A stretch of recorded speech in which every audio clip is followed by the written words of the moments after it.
Welcome to the Hopcast. Thanks for coming along, everybody.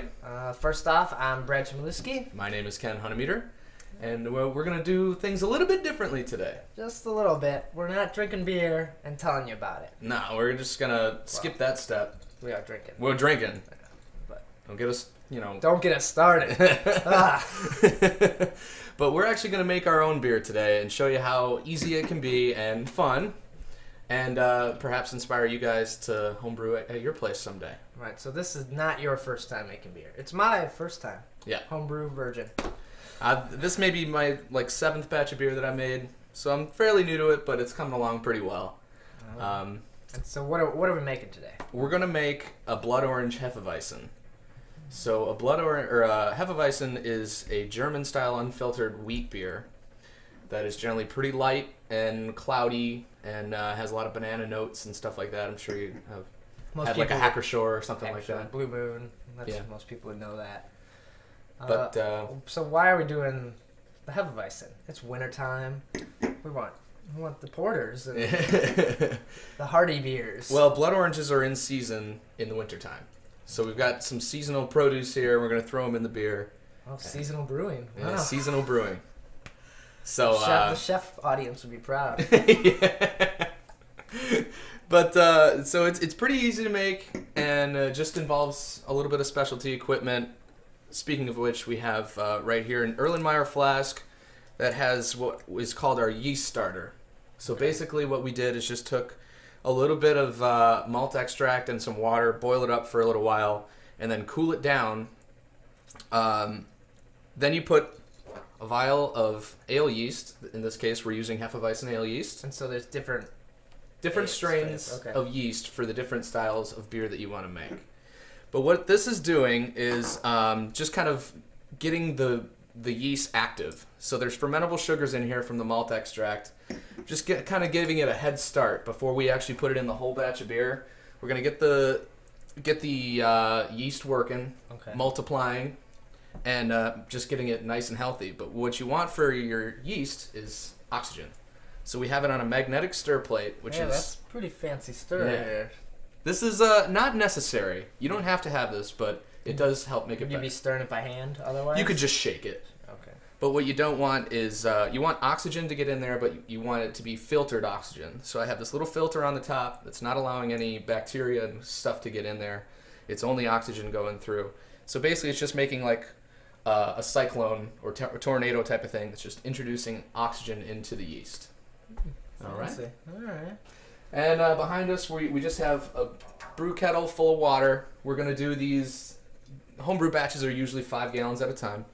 So we've got a bunch of water in there, about 4 or 5 gallons, and we're bringing it up to a boil, and then we'll add some malt extract, and off we go. All right. And so whose recipe are we using? It's not Ken Hunnemeder. I don't write my own recipes. I haven't gotten that far yet. No. Maybe. So what this is, the Blood Orange Hefeweizen, is from a book I have called Extreme Brewing, and it's by Sam Calagione, the founder of Dogfish Head. I've brewed his recipes before, and I'm sure he knows what he's doing. Yeah, right? he's no spring chicken in the brewing world. So I've brewed his recipes before, and they've turned out really well. Actually, this is one of them. Oh yeah, I'm sure you saw the licorice stout episode. Yeah, so this is his also from the same book is his licorice stout. It's came out pretty well. Good. So if this is as good as this, then should be some happy campers. Yeah, so it takes about 10 days or so from beginning to end to make this beer and ferment it and all that stuff. And we'll kind of update you as we go. So we're just going to bring this up to a boil, and then we'll pick it up from there. All right. So our water is just about ready it's boiling here. Yep, and in the meantime, we're doing some prep work here with the oranges that we're going to add later.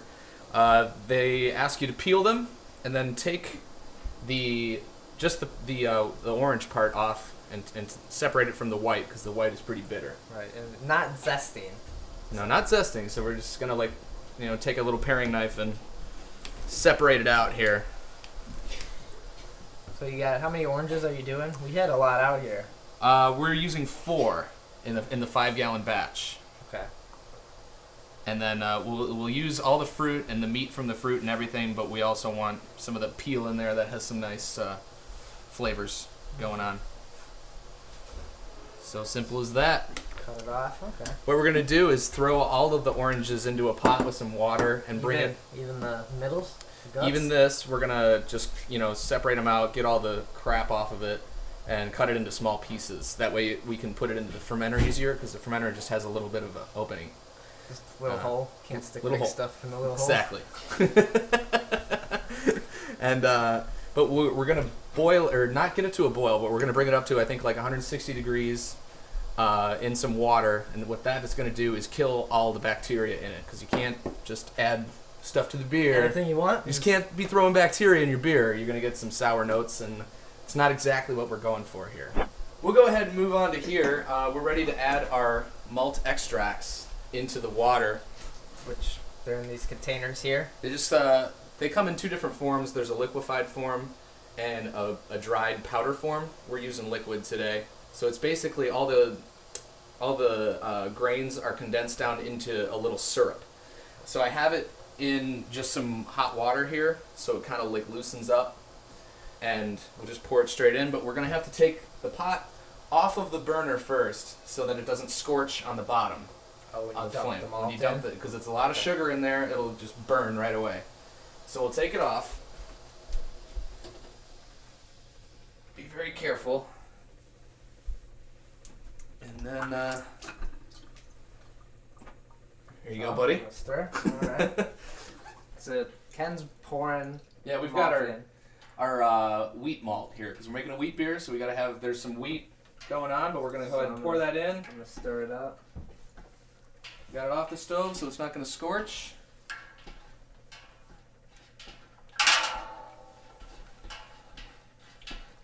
There's not a speed to be stirring or anything. No, like you're just, okay. Just get it mixed in the water. Just nice and mixed. And what I'll even do is, there's still a lot of extract in there. Just kind of get all that crap out of there. You don't want to waste it, right? No, you got to get all those fermentable sugars, so we can make some alcohol. Woo! So what happened if you sneezed in here now? Would that be a big deal? Well, I mean, it's not going to ruin the beer because we're boiling it, but you'd have snot in your beer. That's the only problem. So it'd be clean snot. Sanitation is important in beer, in brewing, but not at this point, because as long as you're boiling it, all the bacteria is going to get killed off. But it's once you take it off the boil and cool it down, that's when you really have to be super clean. Okay. So we got it all stirred in there. Yep. Then we're gonna put it back on the stove. Yeah, we can go right back to the stove. And we'll bring that up to a boil once again. So we'll kick it on the high heat. You want a huge, as big a boil as you can get. So you always want to go full bore with the gas. No, I think we're good. We'll just bring this to a boil it for a little bit, and start adding our hops, and the brew will officially begin. This is where the actual brew really begins. This is where you add your first hop addition. It's a timed boil, and we're going to boil for 60 minutes. So that starts the minute you put your first hop addition in. Today we're using we're going to use 3 different additions of hop. We're going to do at 60 minutes. Boil for 60 minutes is just for bitterness. And for that we're using a ½ ounce of Vanguard hops. Okay. So And where's then- Vanguard? Is there a specific region? I don't know. Okay. I don't know where they're from. But they smell kind of citrusy. Yeah. And Should go well with the blood oranges. mhm. And also, like, we're going to do another addition 20 minutes before the end of the boil. And then it says here we'll also do one 10 minutes before the end of the boil. And so those are for more like flavor and aroma, because they're Okay. boiled for less time. So are these the hops that came with this specific recipe? Yes. Or could you pick hops if you wanted something else? If you wanted something else, you can feel free to use whatever you want to do. That's the freedom of home brewing. Okay. So it's all up to you. We're going to stick straight to the recipe. So yeah, go ahead and throw this in here. I'll stir it up Quickly or? Yeah, just throw it right in.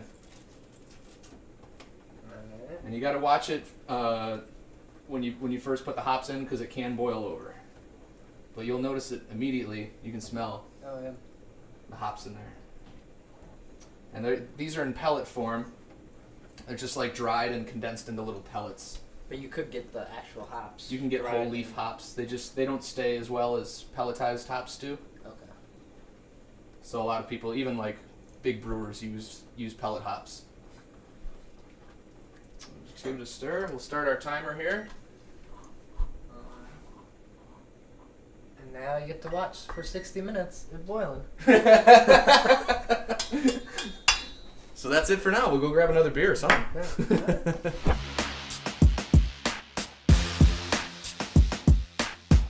This one is Says hops, and we're doing a 1/2 ounce. Each hop addition is just a 1/2 ounce of hops. This one smells a little more citrusy than the Vanguard. Yeah. This specific hop addition will be for flavor. First one was for bittering. This will be for flavor because it's only boiling for about 20 minutes. The longer you boil the hops, the flavor will boil off and just becomes bitter. So, we'll go ahead and throw these in there. You can go ahead. And I'll give it a little stir. It's looking good in here. And it smells fantastic. And then we'll be back in another 10 minutes and do the final hop addition. And then we'll be almost ready to cool it down. All right.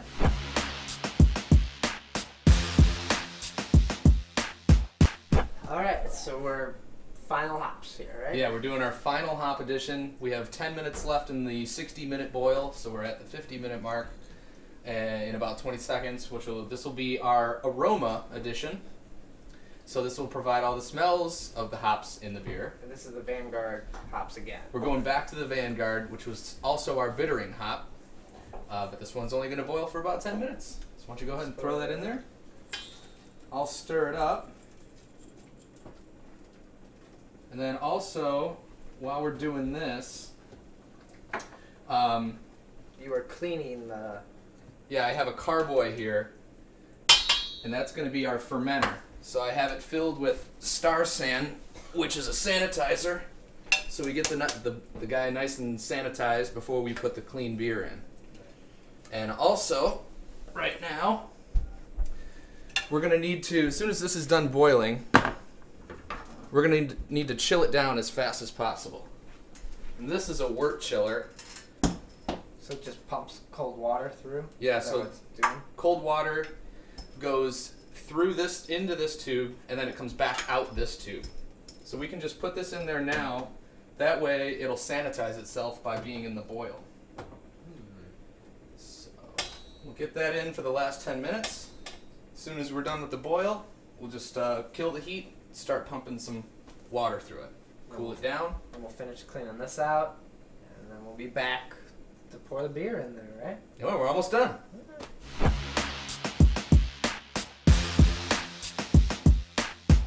So we're about minute 15 before we take it off the heat. Yeah, and so basically what we're going to do is just build a whirlpool. So we're just stirring, going clockwise here. And why? What we're doing is separating the beer out from all the solids that are in there. Just separating the liquid out from the solids. This way all the solids will gather in the middle at the bottom of the pot, and we can take just the liquid, or most of the liquid, and leave most of the solids behind. Okay. So we're going to keep doing this. So you also stuck this cooling thing in there to cool down the beer. Right. So this is our wort chiller. It's not actually pumping water through it yet. The water's just going to take the heat from the hot wort and transfer it back into the sink. And that way it gets cold fast, and that's good because you don't want it sitting around and get contaminated. Exactly, exactly. If you leave it just sit and cool down at a normal rate, contamination can set in really, really fast. So there it is. Time. We're going to kill the heat. Actually, You need to hold hold that. that. I'm going to take it off the burner as well. Quiet down, clock. And also, what we have here is just like a pot that has a bunch of ice in it. So I'm running the line that has the cold water from the faucet into this thing of ice. That way the water just gets a little colder. So we're sending the water through the tubing. And it comes out kind of hot here, right? Yeah. Yeah. So you can see it's like steaming up. It's pretty hot. So we can go ahead and I'll keep whirlpooling this. Okay. So this is the point in the process where sanitation becomes a real issue. I got a phone call. Previous to this, we're boiling everything, and the boiling is going to kill all that bacteria. As soon as we take it off the boil, then the bacteria can come in very, very easily. It's the problem with homebrewing. People call you up.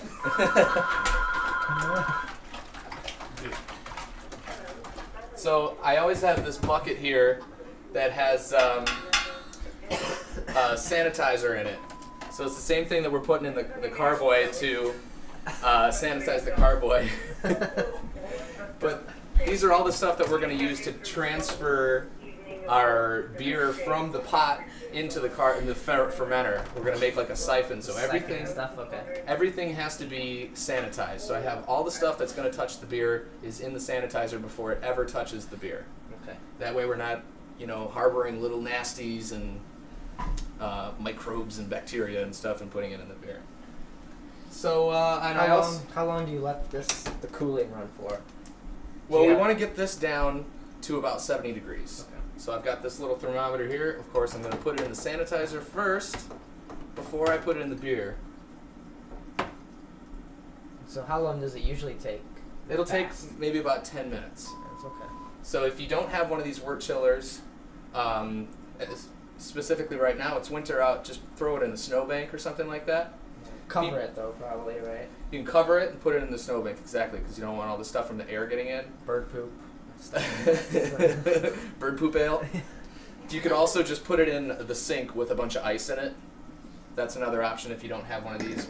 But they're only about, I got this one for only $40. You can also make your own at the hardware store, just get a bunch of copper tubing and right. So it definitely helps out for cooling the beer. So we'll get this down to 170 degrees, or 70 degrees, not 170. We'll get that down to that temperature, throw it in the fermenter, we'll add all of our oranges, which have been cooling down. And the yeast. And then we'll throw the yeast in there, and you let it ferment. Alright, Well, we'll be cool. back. Sounds good.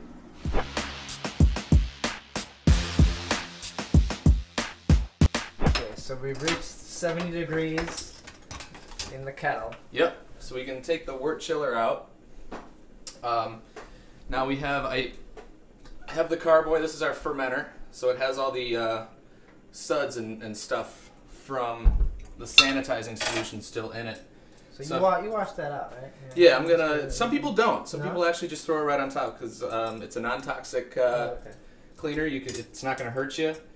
I don't know. I guess I'm just obsessive compulsive. I don't like it to be in there, so I blast it out. But you might taste it a little bit, right?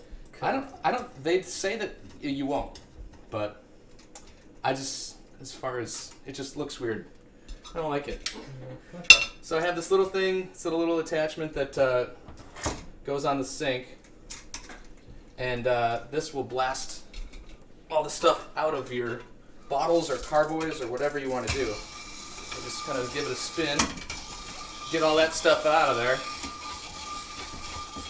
So you don't have to be exact with it since it is non-toxic. Yeah, if you don't get everything out, then that's fine. So we do this, and then we're going to create a siphon and siphon all the beer into this fermenter.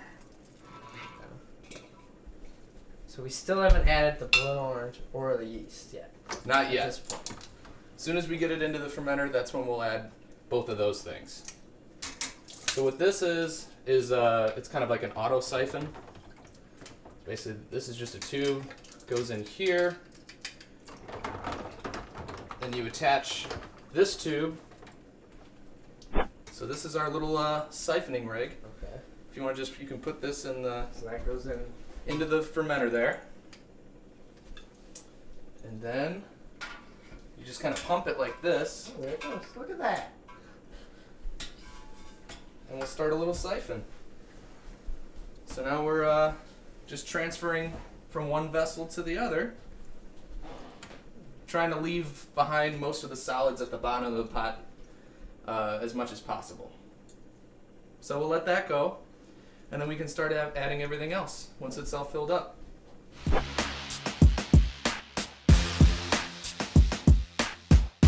Okay, so it finished siphoning out, and now Ken's topping it off with some more liquid.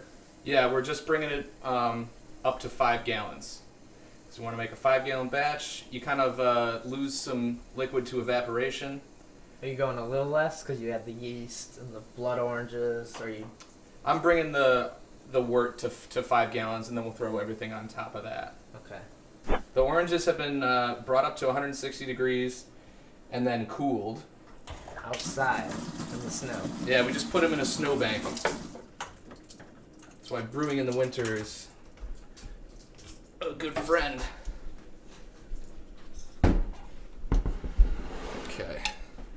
You see, I just made like little notches with duct tape, gallon marks. Yeah. So we have a funnel here, and of course, in the sanitizer. have to have it in the sanitizer because the beer is not boiling anymore. So we'll throw this on top. Oh.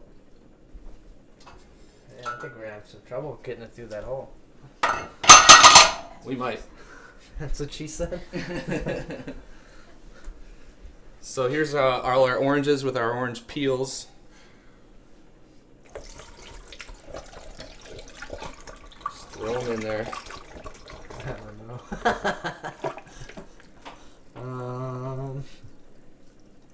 They're gonna dip it. Can he go in? That one's like trying to go in. We'll have to do some of these by hand, but put your hands in the sanitizer Oh, okay.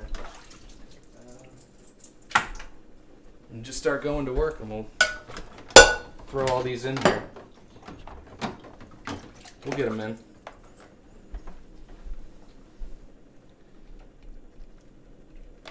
Yeah, simple as that. So yeah. we'll finish throwing these in, and then we'll put our yeast in. All right.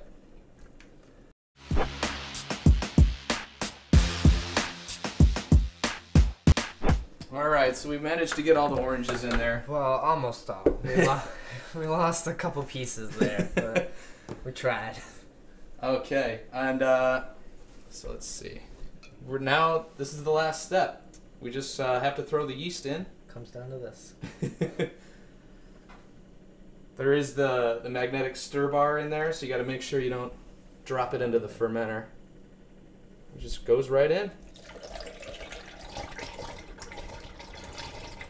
So that almost added another gallon. Yeah, this is a 2-liter starter. Plus all those oranges and stuff. Final step is to just put a cap on it, and there's these little airlocks that we'll use, which basically allows, during the fermentation process, allows gases to leave, but won't let air back in. So remember that all this stuff is still in the sanitizer. There's our little cap. You want to like throw that on there? This is the airlock, so you just fill it up with a little bit of sanitizer. That way, I would keep everything clean. You could just use water if you want, but I've got some sanitizer here anyway, so I may as well use it. So we'll just plug that up, and then there's a little cap for the other side. And just throw this in like a cool, dark place. Depending on what kind of beer you're trying to make, you're going to do it at different temperatures. Ales will they ferment warmer than lagers, so I'll probably just shoot for around 65, 60 degrees, something like that. Just gonna keep it in the basement. Right? Yep. As long as the yeast like to be at a constant temperature, so as long as we can keep it kind of constant. I have like a little wrap. It's like an electric wrap that goes around that you can. It's a little heater. So if it gets too cold, you just put a little heater on it, a little blanket. And we should be ready to go. So in about 10 days, this will be done fermenting. We'll be drinking it. And we will be drinking it. We'll keg it up and have some pints. But we'll be back, and I'll show kind of how it's coming along. You can see how it bubbles and all that stuff. All right. Awesome. That's about it. We got beer.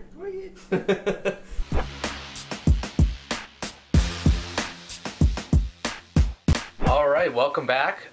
It's been about 24 hours since we threw all the beer into the fermenter here, and as you can see, we've got a nice layer of foam forming, and we have a little bit of bubblage coming up out of the airlock, which means that fermentation has started.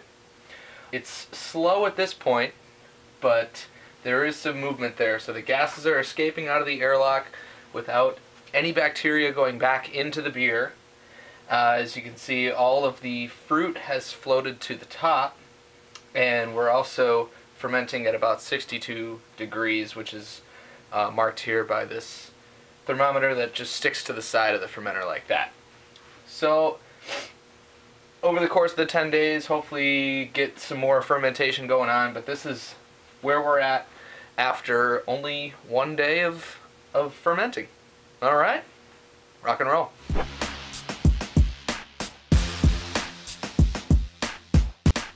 Okay, everybody, welcome back.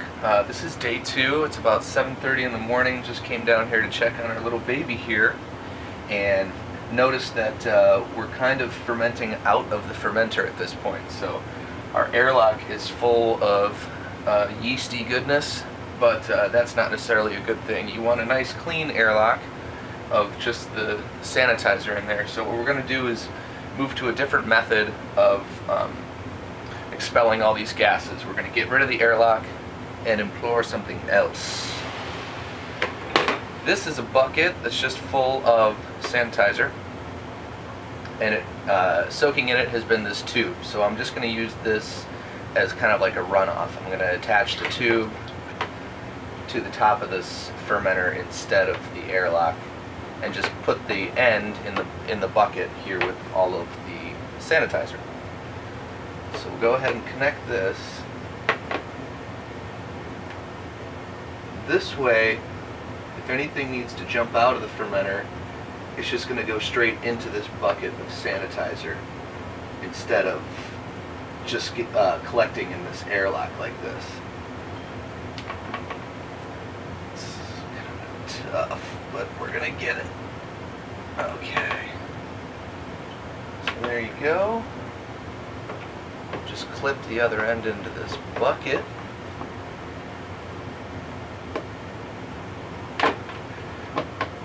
And then we can get rid of the airlock altogether, and then just put a cap over where the airlock used to be. Make sure all this stuff is in the sanitizing solution before you put it back on there, and we'll keep everything nice and clean. So now all the gases are going to come out through here and then straight down into the bucket. We're going to keep everything nice and clean. If anything needs to jump out, it just collects right here in the bucket. Alright, so fermentation seems to be going along really well. Obviously, it's filled up the whole carboy, so can't really complain.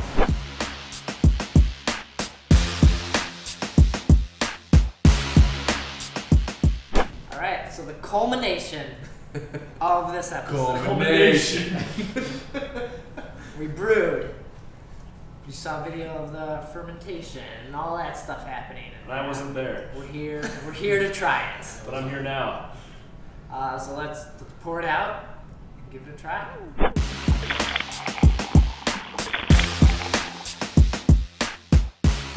Okay, so it was Ken and I brewing, but we got some guests here to try. Critique us. Tell us how shitty we did. No. If we wouldn't have spit in it and put our feet in it. Farted in it. Yeah. I didn't see the How did I podcast. fart? Did you actually do those things? No. It's a fart, Blood Orange. It's a blood fart. Oh, God. You know, I'm not so thirsty anymore. So with us, we have Stephen Freshnock. Brian McCauley. Charlie Drews. And you know us, that's cool. So yeah, had this fermenting for about 10 days or so. That's about it. Right, And you bottled it up and brought it well, here. no, I kegged it. I didn't bottle condition it. So I kegged it and then just poured it straight from the tap right into here. This morning, so it hasn't oxidized or anything, hopefully. So I think we should be good to go. All right. Getting like a cloudy, dark orangey. Dark orangey. Yeah. Burnt orange, Cool. longhorns. A little darker than your usual Hefeweizen. So it could be a number of things. The extract usually will give you a darker beer, and also the blood oranges are kind of red. So You definitely get smell the fruit. really citrusy. Yeah. Almost banana, clove, kind of Oh, definitely coming through. The clove is overpowered by the blood orange. Like the tartness of the blood orange is very prominent when you put it. Which I think is great. I think it was because we used almost every part of the orange. You get kind of like a complex orange flavor in there. It was the fruit and peel and the whole nine. The only thing that we cut off was the pith. So it does almost come out more banana-y and orangey for me. Mm-hmm. and I almost even get like a strawberry thing. I think maybe it's the melding of those two flavors that brings me like to a The strawberry banana and Dannon yogurt. the strawberry and the banana made the blood orange. You know, they got together. I get a little bit of the oil from the peel of the orange. Okay, You yeah. know, that real orangey. Oh, it's in there. the scent if you grate an orange peel. Mhm. There's like a little Yeah. hint of that. I really like that.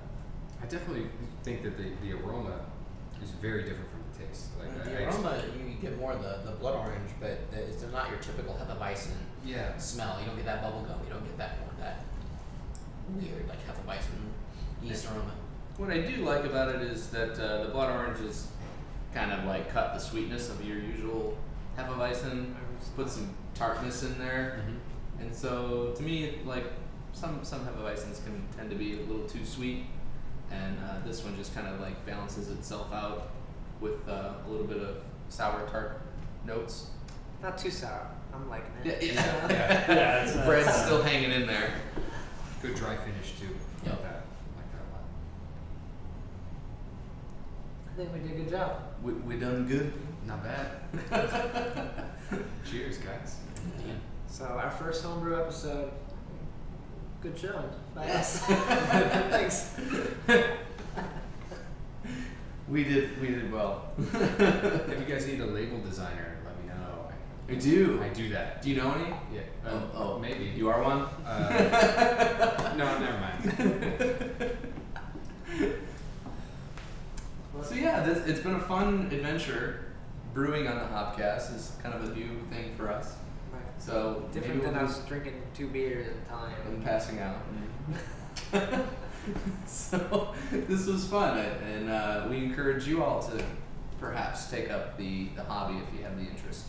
It's not as hard as it looks. Not at all. Doofuses like us can do it. So. You would do just like Sean do it. No. I don't know. If you're clean, you can do it. Let's put it that way. All right. Thanks for watching. Cheers. Woo!